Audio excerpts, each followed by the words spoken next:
Okay, here with my special jealousy guest. Oh, Gina is saying aloha. Hello, Gina. Hello from London. I am so thrilled to be joined by Kitty Chambliss. She's here to talk all about surviving jealousy. And we had a great connect in advance of our conversation, and we went over some of the member questions, and we went over some of the just larger questions that come up constantly in the group about jealousy. Kitty, I'm curious what drew you to this topic, what inspired you to write a book, and what your relationship is with jealousy. Sure. Thanks for asking. I'm happy to be here. Hello, everyone. Nice to be here. So for me, one thing I like to say is we're always in the trenches of our work, right? So as a teacher and an educator, a lot of times we end up teaching things that we're going through on our own because we've dove in so much and done a ton of research. So for me, it's multifaceted. First, jealousy had shown up in my friendships, actually. Oh. And that's something that one of the comments actually came in on is noticing when there's jealousy within friendships. Yeah. That's where it first came. But then also I am a former serial cheating monogamist who is now in open relationships and identify as polyamorous. And when my husband and I originally opened up our relationship, those first few years were very, very challenging. So I struggled. And so I did a ton of research. I tried a million things. I went to conferences and studied under mentors. And that prompted me to just realize that when I talk to people, as folks do tend to either open up their relationships, but of course, jealousy can show up in any relationship. I just thought there's a lot of people that could use this information and all this valuable tools and strategies that I've come up with. And then that prompted me to write the book, which was just a really rewarding, though hard, experience. Yeah, it's so interesting because my sister and I are pretty similar in a lot of ways. Like we often find we have like really quirky things about us that are like spot on similar. And we were talking the other day about jealousy because I was telling her about this conversation. Okay. And she and I both really don't experience a lot of jealousy. Mm-hmm. One of the things I've noticed is we're very like independent and introspective. And so what I can relate to is like witnessing something that I would really enjoy experiencing, but then really not fixating on the people involved and really like turning it internally and like focusing on it from an internal space, if that makes sense. I've heard that more like referred to as envy than jealousy. Is that how you would describe it, or is that something else entirely? Well, the difference, the way I describe the difference between envy and jealousy is envy is when maybe we want something that somebody else has, and it can actually spur us into positive action, like to take, inspired action to get what we don't have, like say it's a promotion. Whereas jealousy can be a very complex emotion that we still may feel internally, but also jealousy can more inspire us to maybe act out in a way that possibly damages relationships. So, and it also, jealousy tends to more be fear-based a lot of times, or insecurity-based. Not all the time, but it can be. So what is envy rooted in? Envy is more just when you can be motivated by you wanting something that somebody else has, whereas jealousy is a little bit more rooted in the fear of loss of what you already do have. Yeah. If that makes sense. Yeah, that makes total sense. Yeah. So I connect a lot with the concept of envy and really hardly at all with jealousy. Yeah. And not that jealousy, it's still, and I know we'll probably dive deeper into this, but jealousy is still simply a feeling. So it's not, our feelings aren't good or bad, like anger or sadness. It's more, they may feel kind of awful, and it may be challenging to get through them, but there's nothing inherently wrong with feeling jealousy. It's really how it manifests and what you do with those feelings, or how long you live there, that really can be the challenge. Yeah. I'd be curious for anyone who's watching, go ahead and throw in the comments. Do you relate more to jealousy? Do you relate more to envy? Do you relate to both? Be interesting to see what people say. one of the things I was noodling on is jealousy like a thought? Is it a feeling, meaning like a sensation in the body? Does it start with a thought and then become a feeling? Do you know? I do. And it's an interesting question because, again, it's kind of a complex answer. But I mean, at its root, jealousy is a feeling. It's just that it's also a very complex feeling. So it can be made up of anger and resentment, loneliness, fear, frustration, even hatred or shame. So there can be a lot underneath the jealousy. So I know Brene Brown talks a lot about how anger can be like a surface emotion, and there can be things under anger, like hurt or disappointment. Well, there's the same with jealousy. Like jealousy might be like the top veneer, but there's a lot underneath it that can be helpful to unpack. But in terms of our feelings can create sometimes our thoughts, because we can be meaning makers. We want to make a story. Why am I feeling this feeling? Which, yes, we can feel very viscerally, like in our gut or in our throat, like a lump in our throat. But also our thoughts can create our feelings sometimes, but also our feelings can create our thoughts. Yeah. So for example, like if somebody starts thinking, if somebody else wins, I lose, that's kind of like a scarcity mindset. Well, that might prompt someone to start feeling jealousy or envy. Yeah. The process that I've heard is belief, thought, emotion or feeling, and then action. So it might start with the belief, like, I'm not enough. The thought is like, he's going to leave me. The emotion is like insecurity or fear. And then the action might be like lashing out or sabotaging or whatever your action of choice. Exactly. Yeah. And I wholeheartedly agree that our root beliefs, they can be the root cause of what's going on, but it is possible to be aware of that. It can flip around the other way. When we have a feeling, we start to rationalize why we have it. And we could maybe create some stories or some meaning behind it that kind of rationalize, why we lashed out or why we did what we did, Yeah. It's funny. I'm like, I really have a very low, like lashing out index, I'll call it. And it's actually probably an area that I could grow in, like expressing anger more.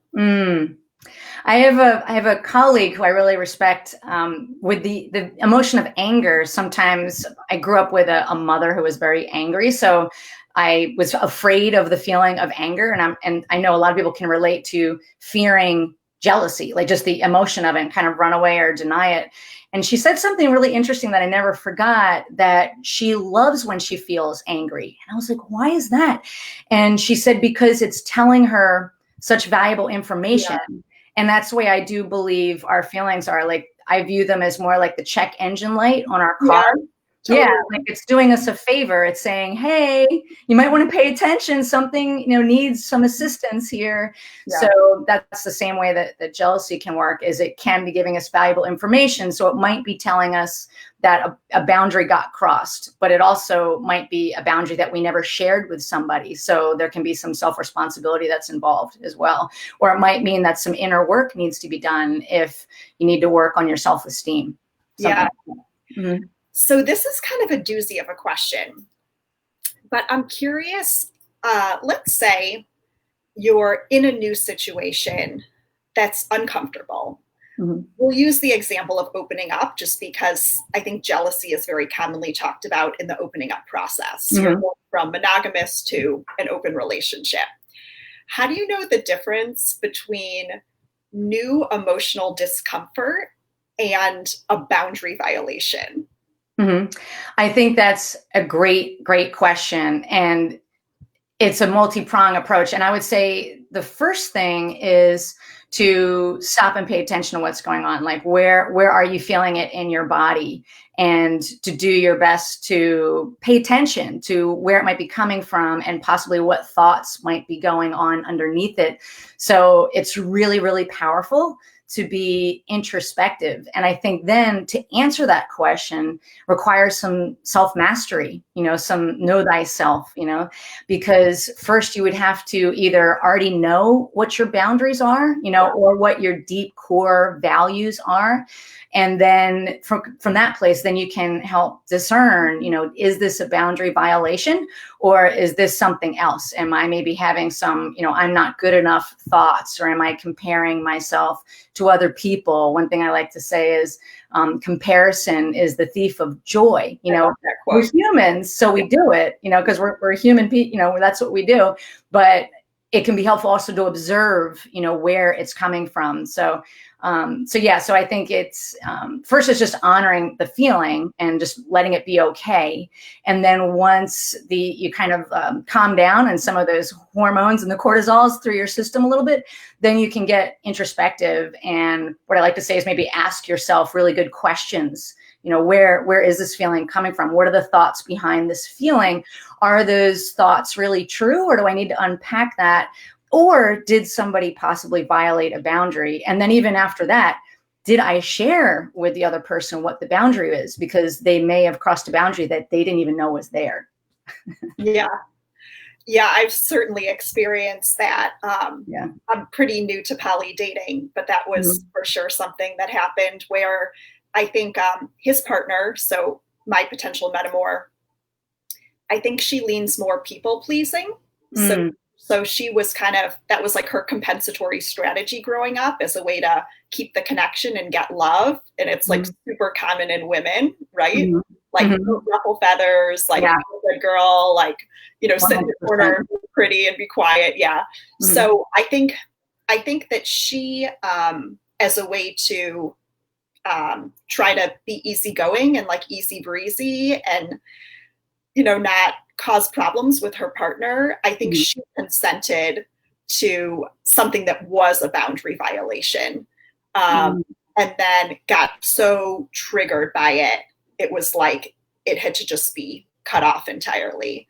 And I do know that sometimes people will use a feeling of jealousy or a feeling of discomfort as a way to control what feels like an uncontrollable situation or a situation that's moving too fast. Have you ever seen that with your clients? Oh, 100%. I think you hit the nail on the head there. And so, this is such a great question about discerning the feeling between the boundary violation.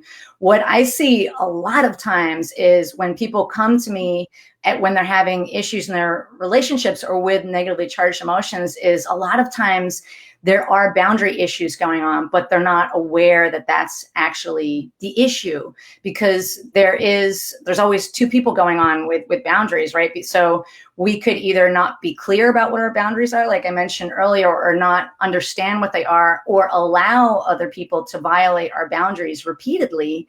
And one thing I always love to say is we teach other people how to treat us. Yeah. So if we teach people I'm a doormat, well, guess what? They're like, all right, I can do whatever I want, right? And then the same goes for the other person. Like some people may repeatedly overstep very clear and stated boundaries. And that's really an issue too. So it's important to understand that our feelings are okay and valid, so it can be really important to get comfortable with uncomfortable feelings, like allow yourself to feel them and release them, and then lightly touch them so that you can kind of get more introspective about where they're coming from. And then you can decide, how to act. And maybe it is having a conversation. Another thing I love to say is that part of our success in life is partly determined by the number of uncomfortable conversations we're willing to have, because it takes a lot of courage, and vulnerability is really a strength, not a weakness. And sometimes we need to get vulnerable and have what might seem like a scary conversation, whether it's standing up for our needs, or letting somebody know, hey, you hurt my feelings. Sometimes that's really hard to say. Yeah. I'm totally going through that now, because I've been seeing a guy for about a month who I really like, actually. And his partner has asked for a don't ask, don't tell policy with their open relationship. And I think I have a lot of feelings about it. I do trust him.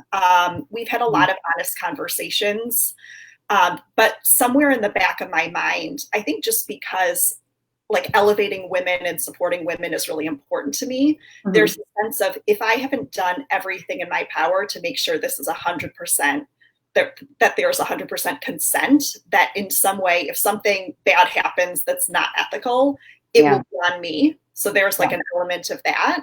And then also just feeling like, this idea of being a secret kind of isn't super attractive to me.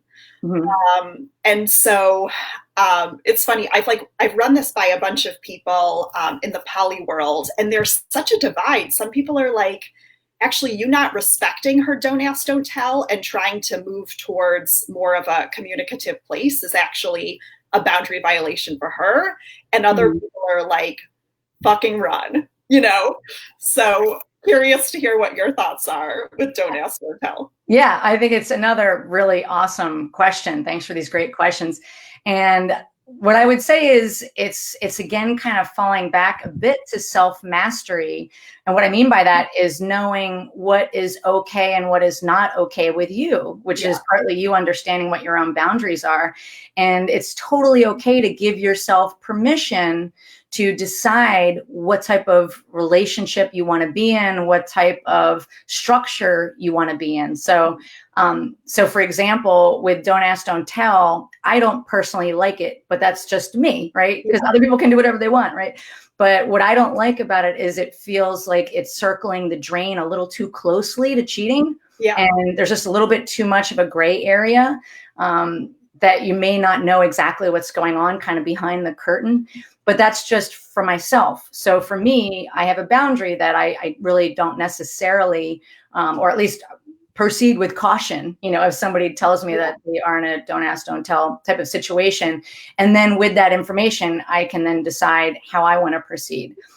But to the first part of what you were saying, there are people who would maybe describe themselves as relationship anarchists. And people in that camp more believe that, each relationship can go on its own path. People don't have to interact.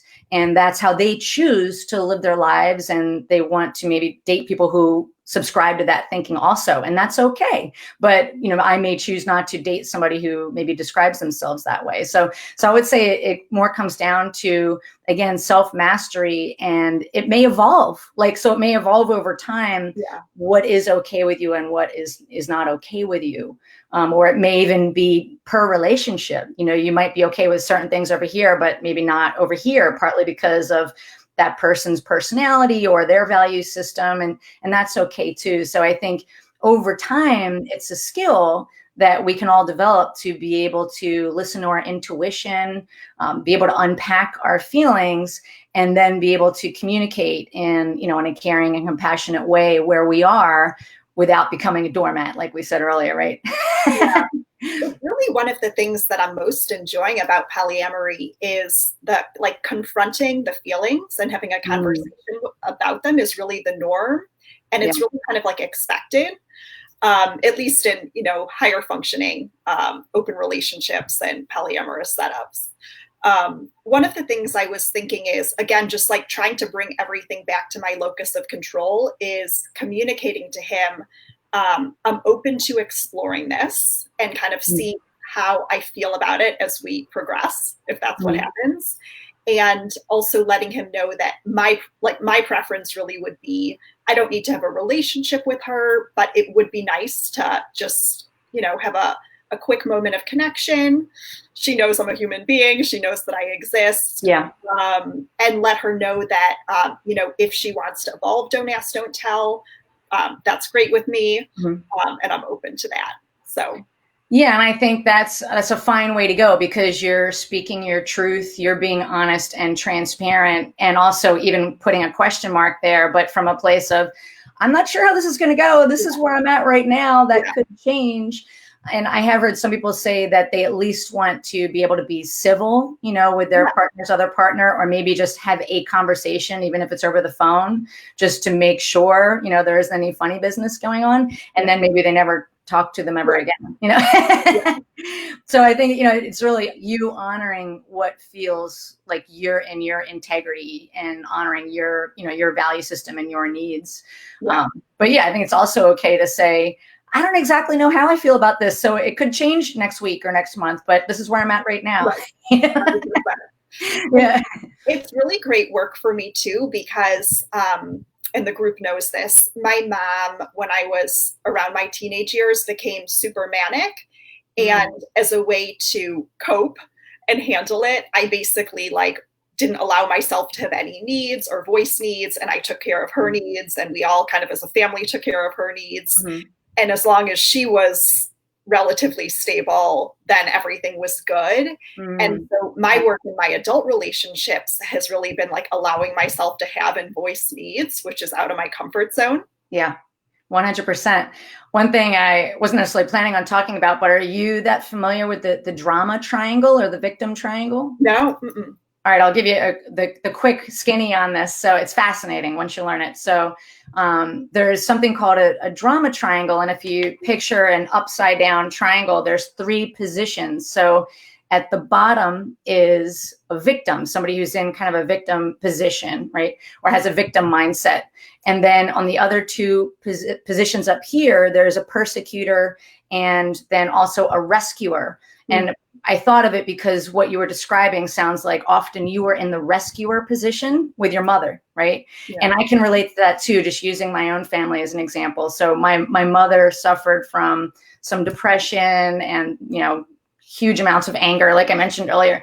And so using my family as an example, there might be moments where my mother would be yelling at my dad. So she was the persecutor and he was the victim. And then I would jump in as the rebel teenager, you know, being like, stop yelling at dad, you know. And then anytime that you're on that triangle, you might switch positions. But anytime you switch positions, you're still in a kind of dysfunctional situation. And and it doesn't feel good. Like it feels like drama, right? So one thing that's really powerful and it relates to boundaries is the antidote is to get on what's called the observer triangle. So if you think of a right side triangle, the victim position turns into the observer. So being able to, you know, kind of more objectively observe what's actually happening without putting a spin on it or, you know, an evaluation or a judgment. And then the persecutor switches to an asserter. And to what you were saying, like, so you can be asserting your needs or asserting your boundaries, but doing it in a caring and compassionate way instead of like a lashing out way. And then the rescuer goes into a nurturing position. So instead of going in and trying to swoop in to save somebody, which kind of disempowers them, you can encourage them. Like, hey, we've got this. You know, your feelings are yours, and I'm here to support you, and I love you. But I trust that you've got this. And that way you're empowering them to kind of work through whatever they need to work through. So, but in case that helps anybody, but it reminded me of what you were talking about, like you swooping in when you were young to be the rescuer to kind of take care of your mom. I could also see the final position being just like holding space too for someone as well.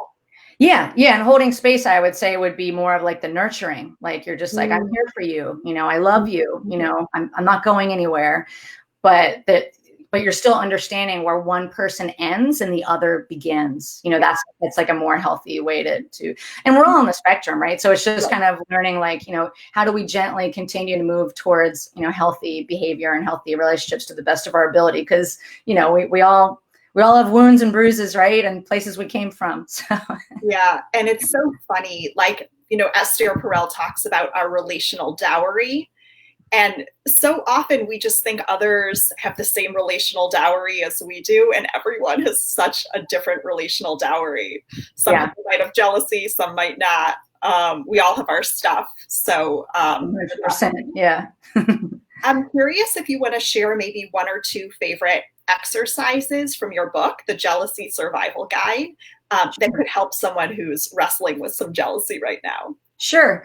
One of my favorites I call the winning game plan, and it has an acronym to make it super easy to remember. So the acronym is SOS, which is kind of appropriate, like somebody throwing you a life preserver, right? So if you're triggered in a situation where you start to feel jealousy and you're worried about, what might happen next, the first S stands for stop, which just means to kind of be able to just stop what you're doing, like instead of acting out, Yeah.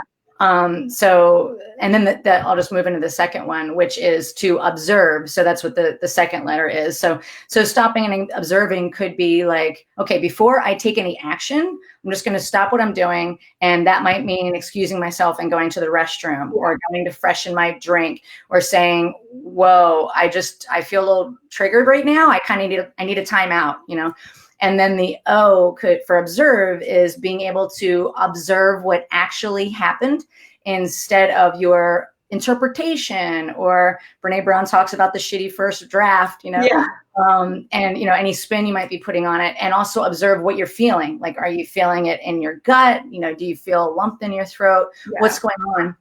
And you can kind of see what feeling might be happening for you. Is it jealousy, or is it something else? Is it maybe sadness mixed in there? Yeah. And then the last S stands for then from that place you can strategize.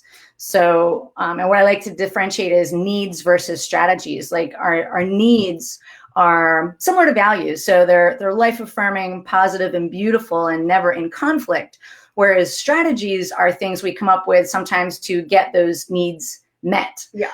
But in terms of jealousy, there's lots of strategies. You can decide to maybe use nonviolent communication, or compassion meditation, and different things like that. You can come up with a strategy that seems appropriate for where you're at. So I really love that one, the SOS winning game plan, because it's also easy to remember in the moment. Yeah.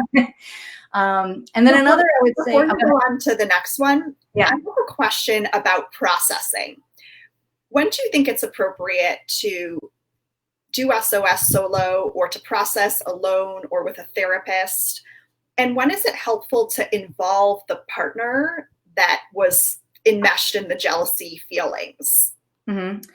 That's a great question. So I would say, first, I would always say that it's important to do your best to at least do some of the processing on your own. Yeah. As much as you're able to. And I would say, when to involve a professional, whether it's a coach or a counselor or a therapist, is if you find yourself maybe feeling really stuck, like you don't know what strategies to use, or you're constantly spiraling down into negative emotions and you don't know how to get back up again, or at least do it in a way, like say you start to notice that your challenging feelings like jealousy or insecurity are starting to really negatively impact either your life or your ability to be productive, or to feel like you're in healthy relationships, or to be able to move them towards being healthy, I would say that's a good time to start working with a professional. And I always like to say there's no shame around that. I think there is a lot of stigma around seeking help. But the analogy I use, if you broke your leg, you go to the hospital, right? You go to the doctor, so, and that's for your physical body. And we understand that help. But there's still our emotional and our mental health. So, why not go see a professional and somebody who can really help you when you need it? There's, just absolutely no shame around that. Yeah. And then in terms of when to go to somebody else, I think it's important to, first of all, understand what tools are at your disposal, like nonviolent communication, or like really practicing active listening, and also to not go to a place of speaking with somebody else if you're able to wait until you are in a more calm and a more resourced and balanced and centered space. Yeah. So, that could mean just waiting, 20 minutes, or it could mean processing even for a few days. But so that way, if you think about the outcome, having the outcome in mind, like, what do you want the outcome? Most people in a conversation with a loved one would want to create more understanding, would want to feel seen and loved, and create more connection and intimacy. So if that's your outcome, if you walk it backwards, one of the best ways to do that is to come at that conversation with some, thought behind it, maybe some bullet points, maybe having practiced a little bit, and also being in a more calm and resourced state. And remember that, you love this person and you want this conversation to go well. And if you bring that energy you're guaranteeing it's going to have a better outcome than if you're coming at that person with, rage or anger or jealousy or not totally well thought out thoughts. And that's okay. But not everyone can say, I'm feeling a little triggered right now, and I know this is something I need to work on my own. Can you just give me the space? Like, some people can do that, and that's fine. Like, there's nothing wrong with that. But a lot of times the average person may just need some time to kind of process on their own, whether processing is journaling or talking to a third party, even if it's a friend or a professional, to kind of sort through some of that and unpack it. Yeah.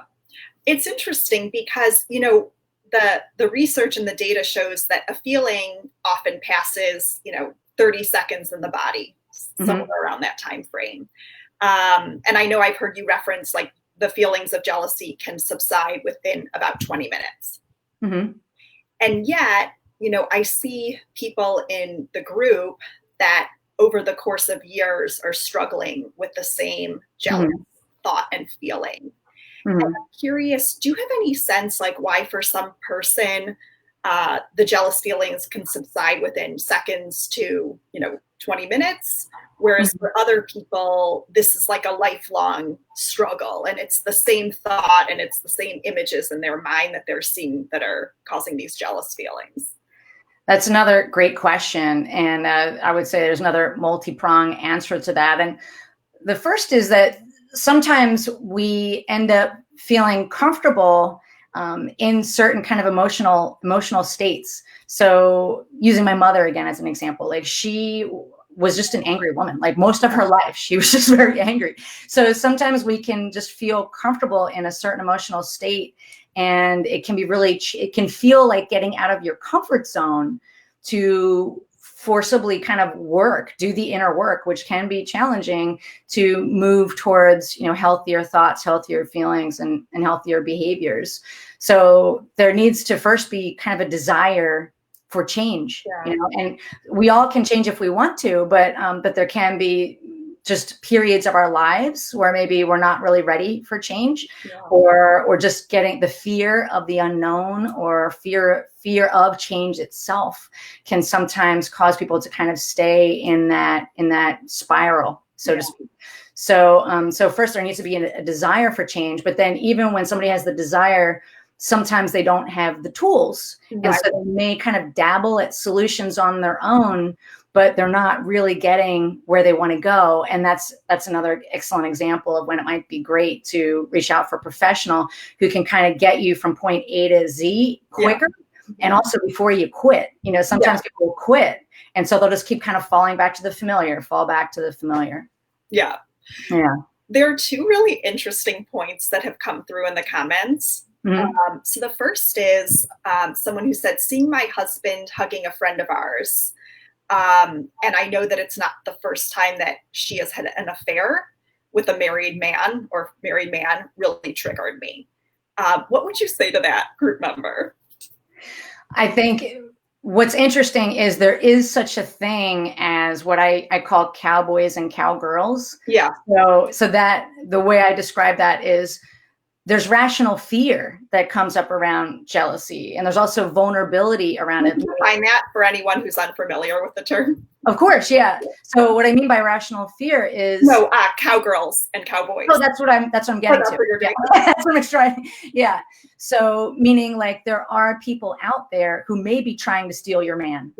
That's what a cowgirl or cowboy is. Like, somebody, if we're talking about open relationships, if you've got one person who wants to be in an open relationship and another person who wants to be in an open relationship, but then a monogamous person sees your partner and they're like, ooh, I want me some of that, and I want that all to myself. Yeah. That would be a cowgirl or a cowboy. So there are people out there who are trying to kind of lasso that person away from, say, the open relationship or the polyamorous herd. So that's also a rational fear, like that actually can happen. Those people are there. And there's also a vulnerability aspect in the sense of when we do fall in love, we are opening ourselves up for potential, hurt eventually, because we're making ourselves vulnerable just by the idea that we do love somebody else. So I would also say, to give yourself some grace in those moments, and just realize like it's okay to pay attention to what you're feeling, and there might be something there that is worthy of unpacking. And in that case, after you kind of think about it on your own, like, is this based on like a rational fear? What evidence do I have? What happened in the past with that person? What evidence do I have that they've done it again? And kind of look at the truth versus, any negative interpretations you might be making about it. And then it may require a conversation, right? An uncomfortable conversation and which may involve stating some boundaries. This is okay with me. This is not okay with me. Or, I have a funny feeling about this, and I just want to let you know I'm feeling, a little weirdness around this, and I wonder if we can talk about it. That's, again, also just being really honest and transparent and letting somebody know that you have some concerns. Yeah. Mm-hmm. One of the things I've noticed is the more work I do and the more skills I gain in relationships, Mm-hmm. and just like awareness about myself, the more I trust myself to be able to handle what comes up. And the less I try to control things around me, because I know that I can bring these skills to a situation. Mm-hmm. And the truth is, like, nothing is certain. Maybe this woman who likes to have affairs, like, is going to try to engage. Maybe a partner will get hit by a car or have, a horrible illness. Like, as much as we might want things to last and want to be able to control them, we can't. And so my approach has always been, I'm going to work on gaining the skills so that whatever comes up, I'll be able to handle it as best I can. I think that's beautiful. Yeah, I always joke around that the only things we can count on is death, taxes, and change, right? Things are going to be changing all the time. And even in, a monogamous relationship or any relationship, that relationship is going to end somehow, at some point.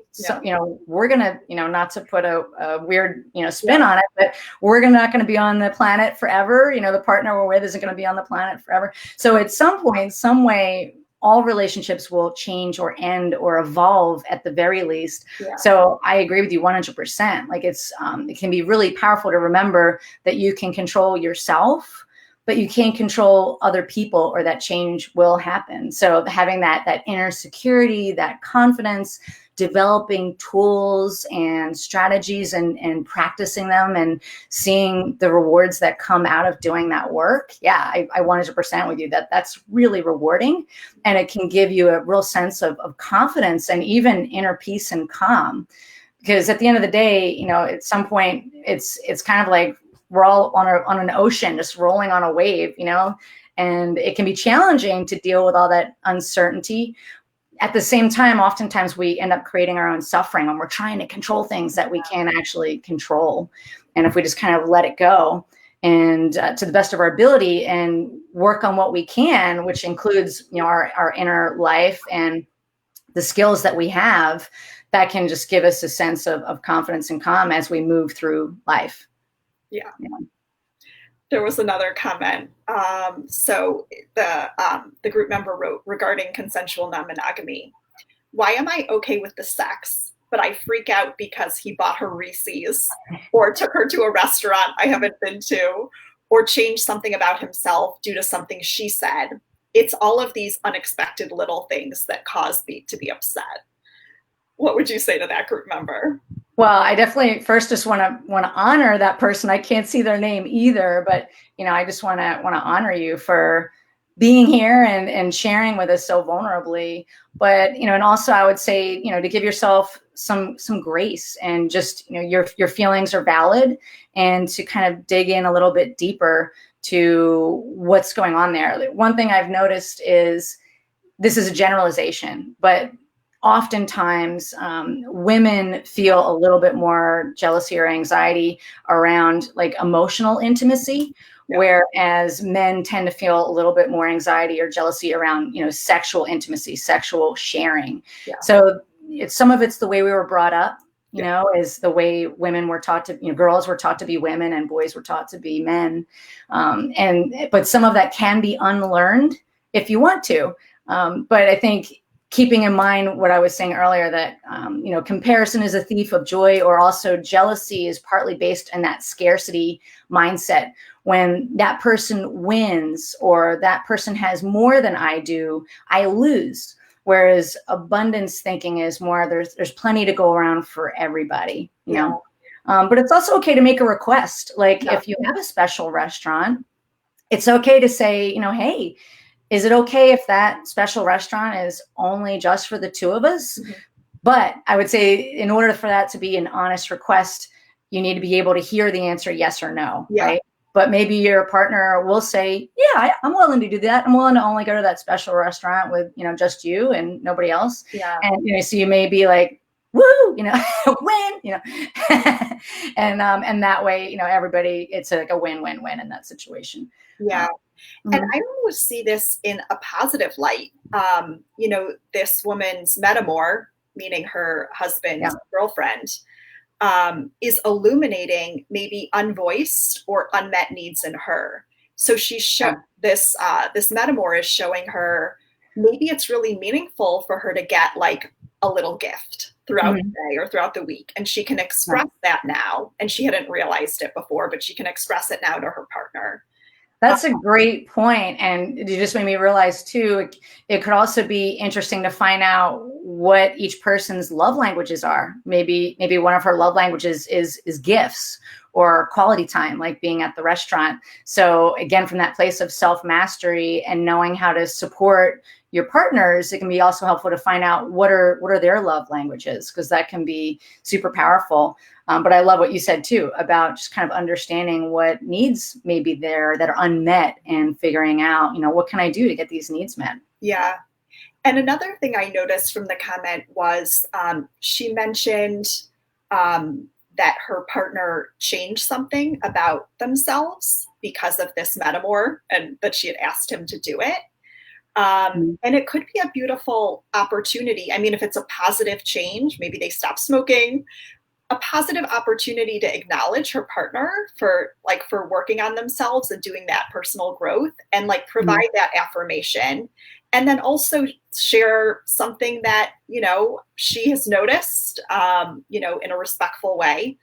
And then also invite him to share, like, is there anything about me that you see as an opportunity for growth, and have it be like a dialogue versus like a competition with a zero sum.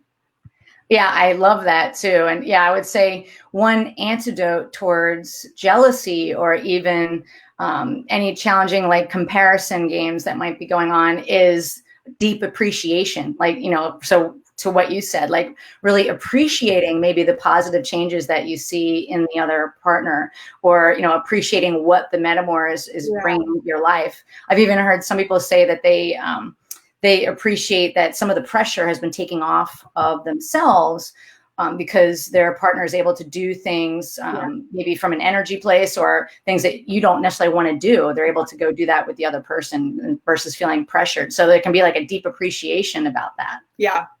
And it's interesting too, because I believe so wholeheartedly in like a weekly check-in as a way to bring forth things that are on your mind. I know sometimes it can be a little bit confronting, or maybe just the timing isn't right to like bring them up in the heat of the moment.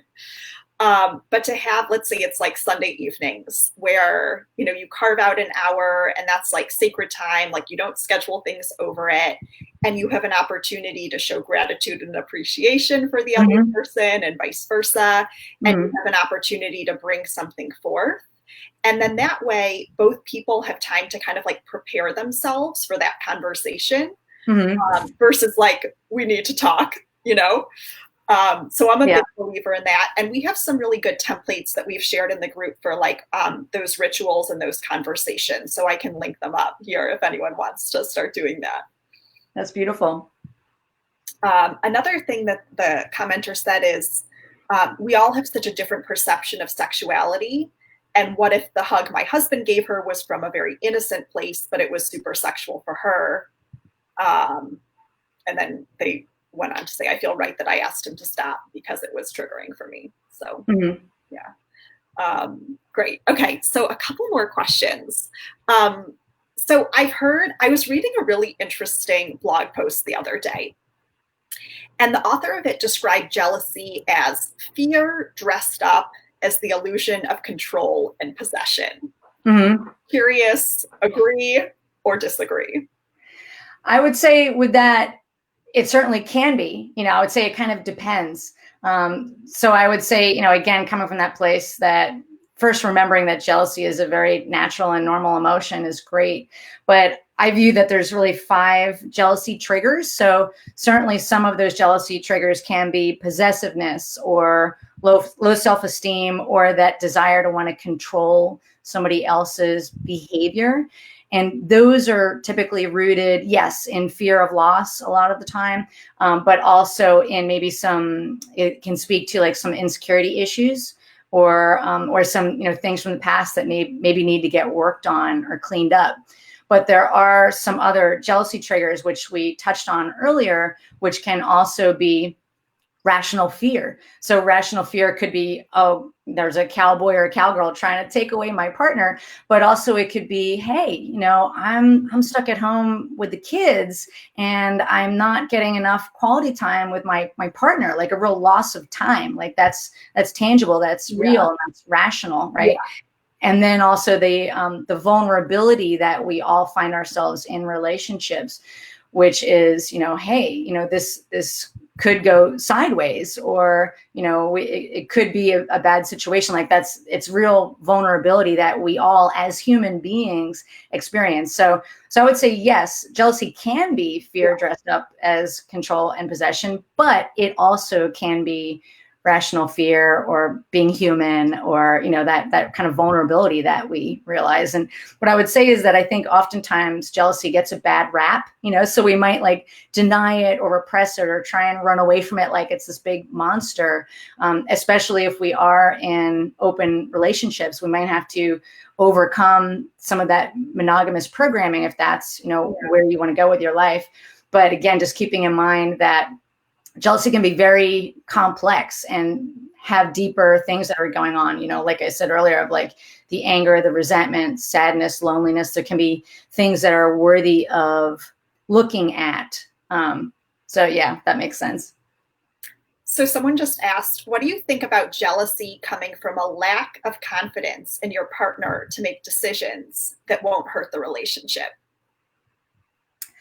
I would say that that's pointing to that there need to be some uncomfortable conversations, meaning like it sounds like there also might be some interpretations going on, like making some assumptions or interpretations that your partner may make decisions that might hurt the relationship. But that is something that's going on, right? That's a fear that this person who posted is having. So is there evidence to back that up? Like, is there things that have happened in the past to back that up? And have you had conversations with your partner to say, hey, these are some concerns. Maybe we need to have some agreements or talk about what our needs are, and then, create some relationship agreements based on what each of our needs are. And I also wonder what needs the person who posted are. Like, to me, what I read in between the lines is maybe some of the high needs are around safety and maybe some trust. And the way I describe trust is our needs getting met over time, and also, and consistently over time, coupled with transparency. So it can be important to kind of unpack a little bit what's going on, and then maybe just have a conversation coming from a place of compassion and speaking as respectfully as you can to maybe work on unpacking some of that. What are the needs? Do we need to make some agreements around this? And where is it coming from? Yeah. Mm-hmm. It's so funny because Esther Perel describes or defines trust as an active engagement with the unknown, which is a much more kind of ambiguous, murky definition than yours. And probably both are true in their own way. It is an active engagement with the unknown, but trust for sure is built through like evidence over time. Yeah. I love all those definitions. I mean, because it's not an easy thing to describe, right? Trust, So I think there's validity in all of them for sure. Okay. So a couple people were curious, is jealousy, like, can it be genetic? Is it more like learned through nurturing? I actually read a really interesting study in a journal called Infancy about a group of 6-month-olds that were exposed to their moms tending to baby dolls instead of them. And infant negativity was greatest when their mom's attention was directed towards the dolls, suggesting a presence of jealousy as early as 6 months. So I'm curious, based on all the research that you've done, is it like innate? Is it nature? Is it nurture? A combination of both? Why is it that there's such a vast experience with jealousy where some people really experience it at low levels, whereas for other people, it's a huge monster in their lives? Mm-hmm. That's a great question. And I have read similar research to what you just described. So yes, I've definitely seen evidence that it is innate as human beings. Yeah. Just like we can't ever, I always love using anger as the analogy. Like we would never assume that, anger isn't an emotion that you're not ever gonna feel it in your lifetime. Of course you will, right? So jealousy is the same thing. It's simply a human emotion. It just happens to be can be a complex one, right? But when we see it in babies, that's what I've read as well, is that yes, you've seen, there's evidence that babies as young as 6 months old will experience jealousy or maybe envy. I want what you have, give it to me now, right? Yeah. I've also read studies that some people can be more predisposed physiologically towards jealousy than other people. Right. So just for example, we've never, gotten our, hormones checked or whatever, but my husband just hardly ever feels jealousy at all. It's not really something that he struggles with. Whereas, for me, it is something that I struggle with. And to answer, at least more so in the past. Yeah. But to answer your other part of the question, why do some people feel it more than others? I think it partly goes back to we've all had various amounts of trauma or wounds that have happened to us in our past that may be on various stages of being healed. And I think a lot of people, like I said earlier, do have sometimes boundary issues that they're not even totally aware of. And that can bring up sometimes different things around jealousy. And in terms of opening up a relationship, that opens up a whole can of worms, because we're not even necessarily taught how to have, healthy monogamous relationships, or not a lot of us have healthy role models as we're growing up. Right. And certainly we have hardly any people teaching us how to be in healthy open relationships, and hardly any of us have any role models that we're watching along that journey. So if you are opening up a relationship, we've almost been taught to feel jealous, by movies, and when we see love triangles on TV, and if you don't feel jealous, you must not love me. We're kind of taught that stuff. So we have to kind of undo some of that learning and that programming that we've had. So again, that takes a fair amount of work, and it does take personal growth, which is all wonderful and awesome. Like I know, it sounds like you're experiencing a lot of that, like the rewards of doing that work. And it sounds to me like you find it like this kind of fun challenge, which is awesome. I'm so into it. Yeah, which is great. What am I going to learn today? Yeah, that's amazing. Yeah. I want to make sure that we have some time for some group member questions that were submitted in advance. Mm-hmm. And this first one is really honest and raw and vulnerable. So we'll start there. Sure. So this is actually an entry from her diary. She says, I want to throw up when I see her face. I want to throw up when I see how much everyone adores her. My heart sinks when he says he was with her, regardless of how recently, though I knew it was the case even before he mentioned it. She didn't do anything bad to me, but I fucking hate her.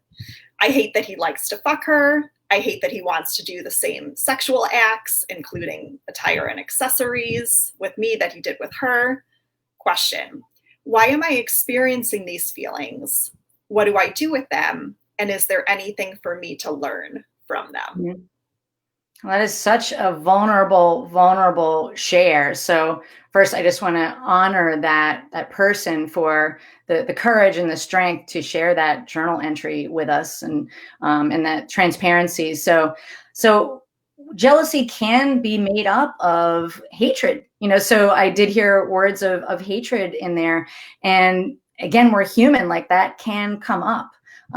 But some of what was shared there, I think, is a little bit based in that scarcity thinking, which we can allow ourselves to kind of dwell in of, if I lose, if you win, Yeah. And again, it's human to go there. But what's powerful is to understand that we are greater and stronger and more empowered, than we really give ourselves credit for. So we can challenge our thoughts and unpack them and question, are these really true? Do I believe that comparison is the thief of joy? Therefore, am I maybe creating some of my own suffering? Am I ready to not suffer as much? And then take actions to maybe learn some tools and strategies on how to get to a better place. And that can be so empowering, like realizing that self-responsibility, that you can kind of question your thoughts and question how you want to show up in the world and what you want to focus on. Another quote I really love is, where focus goes, energy flows. Yeah. So if we focus on comparison, if we focus on feelings of hatred, well, we're going to start to kind of attract that energy or have that manifest more in our lives. But if we focus more on gratitude, if we focus more on joy and appreciation, and really what we have in our lives instead of what we're lacking in our lives, like that changes everything. So it's just that beautiful empowerment that we all have, and also that we can go out and reach for help if and when we need it. Yeah. Because what I would say too is, that it hurts my heart, to hear that. And so, to know that you don't have to live that way. You can get tools, you can get strategies, you can get to a better place if you want to, and if you're ready for that. Yeah. Mm-hmm. I also love to go to the work of Byron Katie, question the thought, mm-hmm. Is it true? Exactly. And trying to find an equally true but less stressful thought to replace it with. I think sometimes we think if a thought pops into our head, then we need to do something with it, or it is truth. Right. But looking at some of these thoughts and beliefs that she's having, and finding a newer, more loving thought to replace them with. So for example,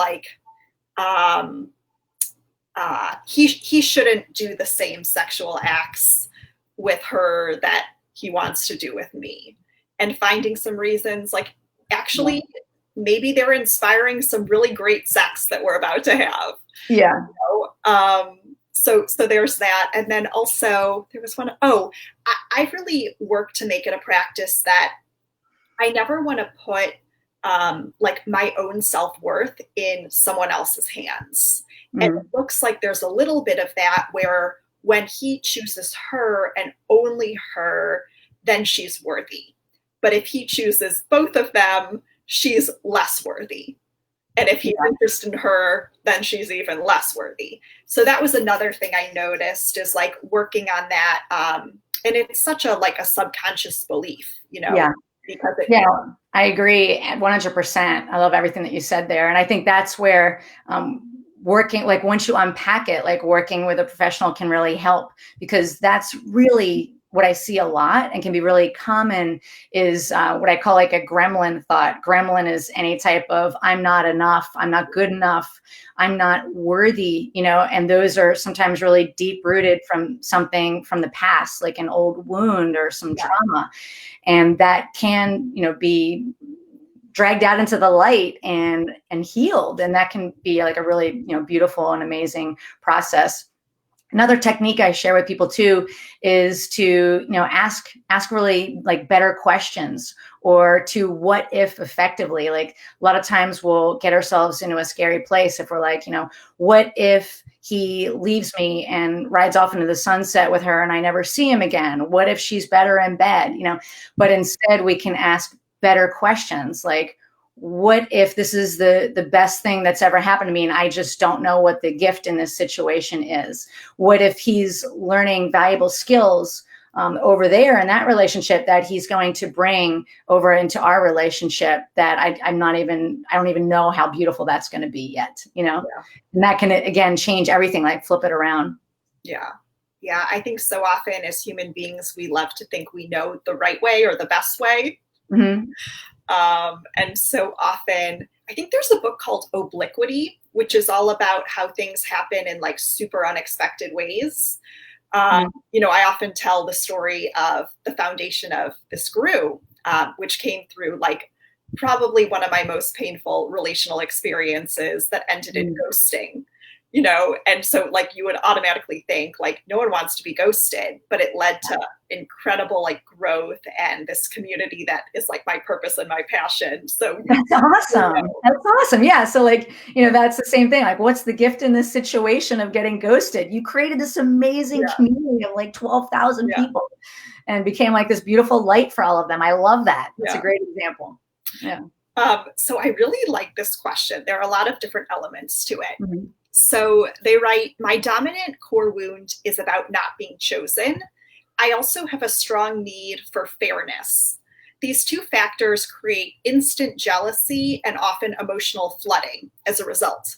However, in some situations, the jealousy feels less prominent, and in other situations, it's overwhelming. What causes a different experience of jealousy in different situations? That's a great question. I think some of it can go back to like where you were in that moment where you experienced the jealousy. So there's when I talk about like if you're being fully resourced, like if your cup is full, or if your cup is feeling empty, like if you feel kind of depleted, I'll talk about it in terms of noticing where you're at. This is a funny one I got from Cunning Minx from Poly Weekly. Paying attention to your BNCs. Does somebody need a blowjob, a nap, or a cookie? And also, like, is somebody feeling angry? So, if you're not in a good place, like if you're really tired or you're really hungry, for example, you might get more easily triggered because your cup isn't full. Whereas if you're in a better place, you're more kind of emotionally resourced, then you might be able to handle something. And another thing I think is where you allow yourself to live, like your emotional home.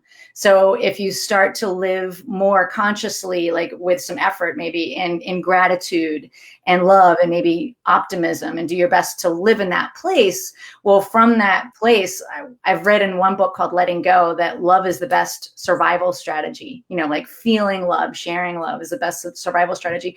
And if your emotional home is in more kind of challenging emotions, and you kind of, are wallowing in that place for too long, well, naturally from that place of kind of lack, that's where it's very easy to get triggered. What I also heard in that is honoring the need, like that need of fairness. There's nothing wrong with that need of fairness. It's more, figuring out like how to honor that need, and can you make some requests of your partner that everyone can make it a win-win-win for everybody. Yeah. I've heard the word parity, like parity, used as a relational need where you need to feel like you're kind of investing and giving at a comparable level. Reciprocity. That's what I would call it. Yeah.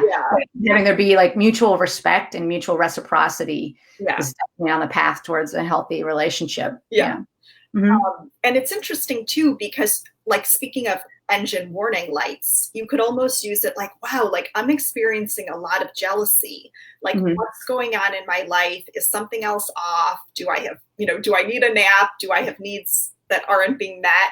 And almost look at it as more of like a sign or a signal to pause and to reflect versus I need to change the trigger because it's super uncomfortable. 100%. And I love what you said earlier that I think applies here too, about there's a fundamental rule of life that we can control ourselves, but we can't control other people. And when we do try and control other people, we kind of create our own suffering. And sorry about that. I'm back. You're back. I remember I was making a book recommendation. Is that where it came up? Yeah. So I was just about to make a book recommendation if anyone is not familiar with it. A book called The 4 Agreements. And it's by a gentleman. I don't know if I'm going to say this properly. I think it's called Miguel Ruiz is his name. Yep. But I definitely recommend that book because it definitely comes from a place of self-empowerment and self-responsibility and realizing that we can only control ourselves. We can't control other people. Love that book. And it's an easy read. I've read it like 20 times. A little sliver of a book. Yeah. Yeah. Great. Kitty, how much time left do you have for questions, would you say? I could go about another 10 minutes. Okay, great. There was a question about being on the receiving end of jealousy. And it goes, how do I deal with unwarranted jealousy from family, coworkers, and friends? In the instance of work, coworkers will be extremely competitive with me, go out of their way to make me look bad on purpose, lying if need be, or trying to show me up, even if I haven't been engaging them. Friends and family have often felt jealous of material things or experiences. And I'll share a little context. So this group member is single without kids, and they're all, have kids and are child rearing right now. Yeah. So friends and family have felt jealous of material things or experiences, being able to travel or go to nice places, being able to buy myself nice things, mostly my ability to just be independent and only have to look after myself. They're jealous because they don't have that.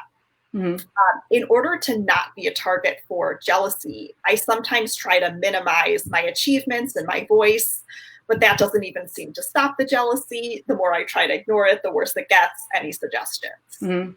Yeah, and I have a lot of empathy for what that person is sharing because I've definitely been there. Like I said, I first experienced jealousy in friendships that I've had. So I totally get it. And, I'm sorry that you're dealing with that. But I would say first, just to remember to be unapologetically you to the best of your ability. One quote by Jonathan Fields that I really love is, before you can be unapologetically joyful, you got to be unapologetically you. Yeah. And so just knowing deeply in your heart that what you say is about you, but what other people hear or what they think or their perceptions, that's all about them. And to just kind of know in your heart that it often has nothing to do with you. Like that's what's going on with them. So you can only control yourself, but not other people's perceptions. But you can maybe influence to the best of your ability other people's perceptions. So in certain situations, you might be able to get ahead of it. So you can share vulnerably with compassion, saying, I hope that you can be happy for me. This is bringing me a lot of joy in my life.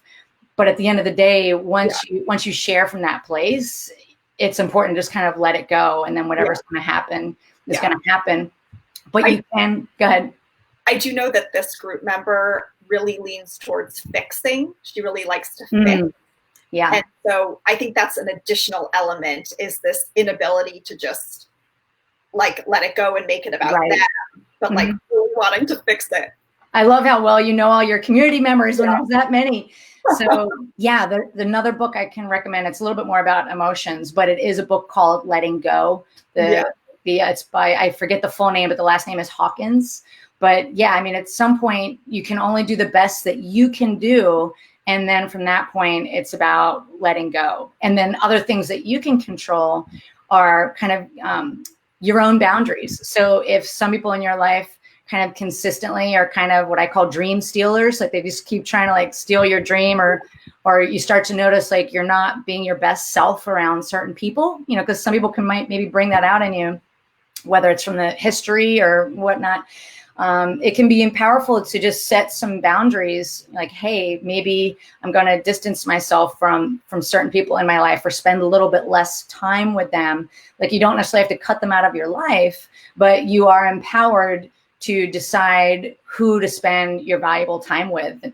Another quote I love is that we are the product of the 5 people we hang out with the most, So, it can be really important. Like, who are you surrounding yourself with? Like, you've got this beautiful community, so that's great for everybody. But, who is your emotional support system? Who brings out the best in you? And, give yourself permission to surround yourself with people who just excite you and do support your dreams. And people are going to be people. So to kind of let some of it go, but to give yourself permission to not always share your dreams or your best accomplishments maybe with everybody. Like there can be certain people where I share work accomplishments with, and someone else I share, you know, things that are going on in my relationship. And it can be a skill to learn what to share with what people, and to just kind of use history or data collecting to figure out like who is really supporting you. Yeah. I also think there's maybe an opportunity for emotional boundaries. I've heard this concept of being codependent with the world, which is where we make everyone's reaction to us like something that we need to do something about. And so maybe the engine warning light here is for her to get more comfortable with people reacting the way they react without it impacting her. 100%. I heard an analogy about that where in terms of when somebody else is kind of acting out like they're being reactive, you know, you can, you know how when you hear people talk about when they're speaking on stage to imagine everybody in their underwear, we've all heard that, right? Well, if somebody's acting out, one trick to try is to think about them being an actor on a stage. And you're just kind of popping popcorn, just like, okay, you get on with your bad self, you know? And so you're just kind of observing it from a place of calm, but you don't necessarily have to become an actor on that drama stage. You know, that's helped me a lot thinking about that. I love that. And I've never heard that one before. That's great. Okay, so really quick, because this is an interesting one. So it's a group member who, her partner has had numerous partners and affairs. Previously to him, she had just 2 partners. One was when she was really young, and then her husband of 30 years. She talked about how her ex was a photographer of models. So there were often like really young, beautiful women in their home, and he was editing their pictures on the computer. Her new partner, she finds his sexual past really like attractive and interesting, and she benefits from it herself. But she's often comparing herself and experiencing jealousy of what the previous women experienced with him. She wished it was her. She wished she didn't miss out on her sexual freedom, you know, only having had 2 partners. She wants to hear his sexual stories, but they bring her to a very dark place of mistrust, but also intrigued, also feeling like she's just one in like a whole number of women. Also feeling kind of like this perpetual virgin who doesn't have a lot of experience, even though he says that he's really happy with their sex. So she has all of these competing, conflicting emotions. What would you recommend to her? She says, I'm experiencing retroactive jealousy that both intrigues me and plays on my insecurities. Yeah, I mean, from what you're describing, it sounds like there may be almost like a backlog, you know, of jealousy and some other challenging emotions. So it could be really important in that case to identify if that's what's really going on. Like, is there also is there any projection going on? Like, is there some things that are left over from other things that maybe happened in the past that there is this kind of being easily triggered by the jealousy and the things that are showing up that maybe are now being projected onto the present and on the present situation. So to me, it sounds like there could be some healing work that really needs to happen there, or maybe a release of kind of honoring things that have happened in the past and those emotions, and kind of releasing them and letting them go, and maybe practicing also some forgiveness in terms of like forgiving yourself for whatever's happened in the past, and also forgiving the other people in your lives, like knowing like, you know, they're doing the best that they can do. Yeah. And one thing I really recommend too is meditation.